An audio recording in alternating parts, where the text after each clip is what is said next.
Welcome to the Humanizing Work Mailbag, where we answer questions from the Humanizing Work community. If you have a question you've been noodling on, email us at mailbag@humanizingwork.com, and we'll see if we've got a good answer for you. Before we jump into today's episode, just a quick reminder to rate and review the Humanizing Work show in your podcast app. Or if you're following us on YouTube, please subscribe, like, and share today's episode if you find it valuable to you. Your help spreading the word is super meaningful to us.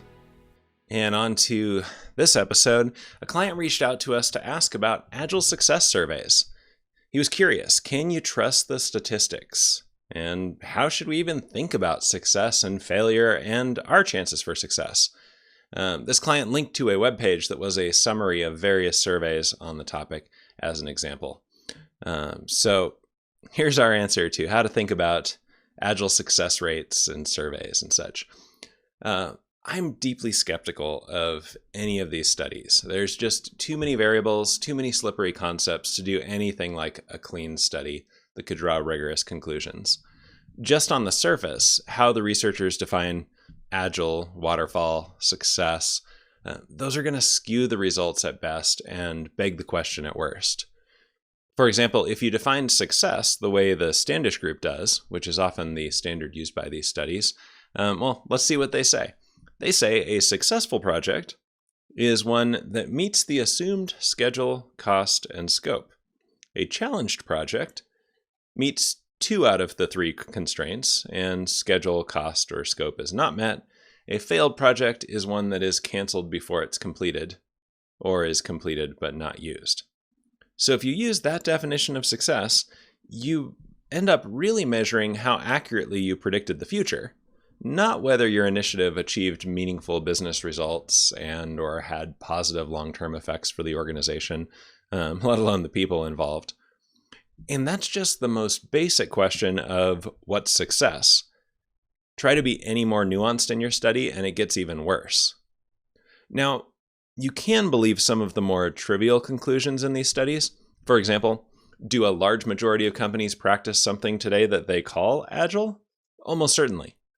Are they talking about the same thing? Almost certainly not. When people ask us questions about these studies, usually they're really asking, what are the chances we can expect to be successful with an Agile approach?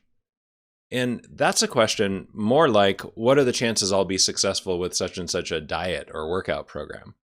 And for questions like that, even the best studies can only give you a sense of whether anyone has been successful. This can be good inspiration to start your own experiment, and it can caution you about which experiments you should avoid. But it's important to dig further. What made the successful examples successful? What made the failures fail? Do I have the attributes that correlate to success or to failure? Then, if that research causes you to hypothesize that you have a chance at being successful, it's an experimental problem, because you're in the complex domain. So try something in a small, safe way to see if your hypothesis is valid, which typically means some kind of pilot team. And in a previous episode, we talked about how to choose a pilot team if you want to do this kind of experiment, and we'll link to that episode in the show notes. Peter, I know you did some work to try to measure the success of Agile adoption when you were at Adobe. Why don't you tell us a bit about that?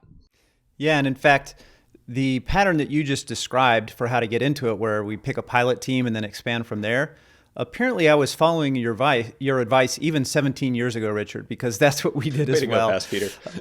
Yeah. So the team that I was program manager for adopted Scrum and found some success with it, and then other teams started to get interested in it. And then Scrum and Agile approaches started to spread in the organization around that time. And a few years into that, I was curious whether all of these teams that I had worked with and trained, whether they were actually using the things that I had taught them and whether it was working for them. I didn't want to teach things that weren't actually working in a broad context. And so I started sending out a survey, and the survey had a few different components to it. One component was measuring what parts of Scrum they were actually using, these different practices and things like that. There was a little bit in that around more general Agile practices outside of Scrum as well. And then the second component of the survey was whether the individuals responding felt like it was working well for them. Were these Agile techniques serving them and their customers and their teams? And I ended up publishing a lot of this data in a in an article for the IEEE Journal of System Sciences. And one of the things that was interesting about that is, even publishing that data and surveying about it, I realized data about whether Scrum is working is not that influential. So just measuring if people were using it and liking it was not convincing outside of the people that understood what Scrum was. So the other thing that I did at Adobe was I started looking for things that teams were measuring before they adopted Scrum that I believed should improve after adopting it. And at Adobe, I found 3 examples of that. One of the things that almost every team at Adobe was tracking was defect rates. How many bugs are we finding and fixing in the software? And my hypothesis was that should get a lot better, that we should see fewer open defects. And that turned out to be true. And so I was able to publish some of that data. Another one is that there were a few teams that were tracking customer net promoter score for their products before they adopted Scrum and continued to do it after they adopted Scrum. And not every team that was adopting Scrum was doing this, but a few of them were. And it was interesting to note that all of the teams that were tracking it saw a marked improvement in their net promoter score after adopting Scrum, and in at least a couple cases, like really significant differences. The third thing was less quantitative and more qualitative. And that's the idea of like, how much overtime do you work at the end of a release when you're trying to get the thing out of the door? And since Adobe's products were mostly being built by full-time employees and not contractors, we weren't really tracking things like overtime. But I do remember towards the end of a cycle when our team was out, kind of having a leisurely lunch and looking at another team that I knew was working 60, 80-hour weeks to get something out the door.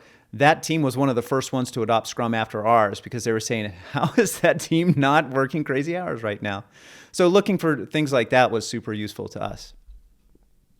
Going back to this idea of what are we actually measuring that you mentioned before, Richard, when I ask people, and when you and I both have asked people how they measure the successful Agile adoptions, we usually hear answers that highlight kind of one of 3 categories of a goal or an outcome for Agile.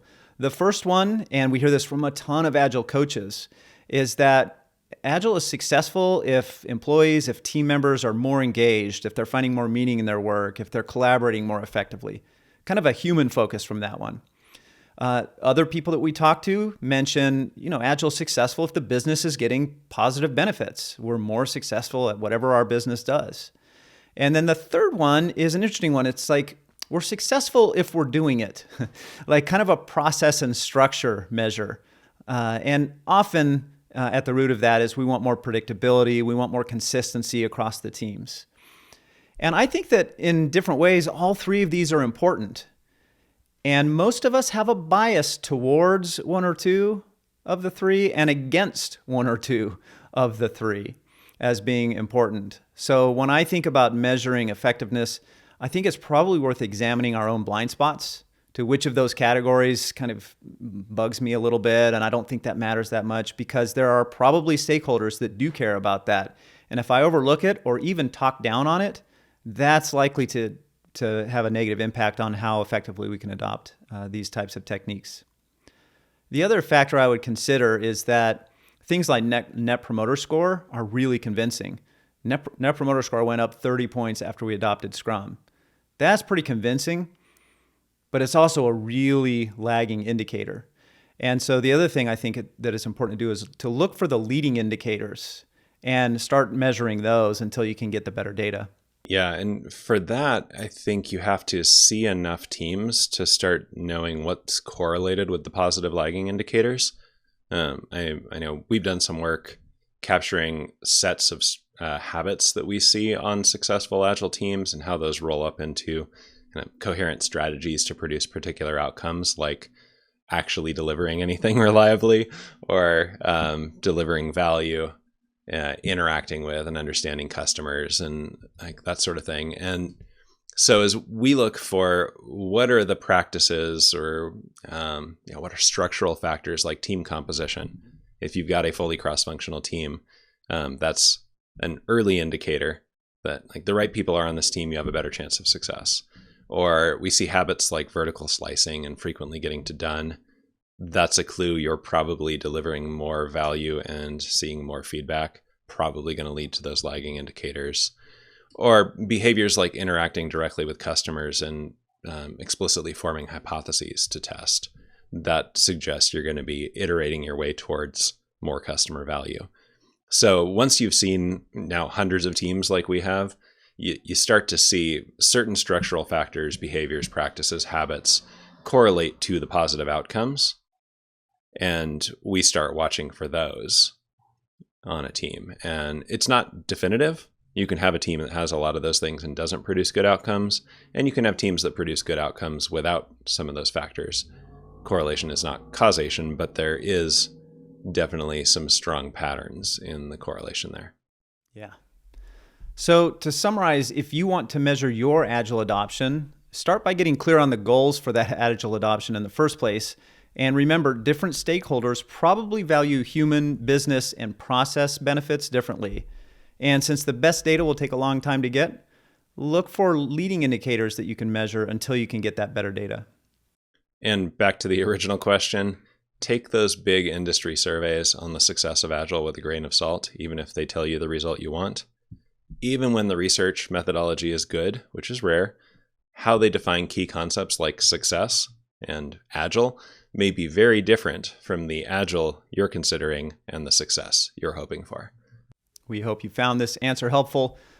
Let us know in the comments if you're watching on YouTube what ways that you've measured success and any other ideas related to this topic. And like and share the video if you found it useful, and be sure to subscribe to our channel to get notified when we post new videos like this in the future.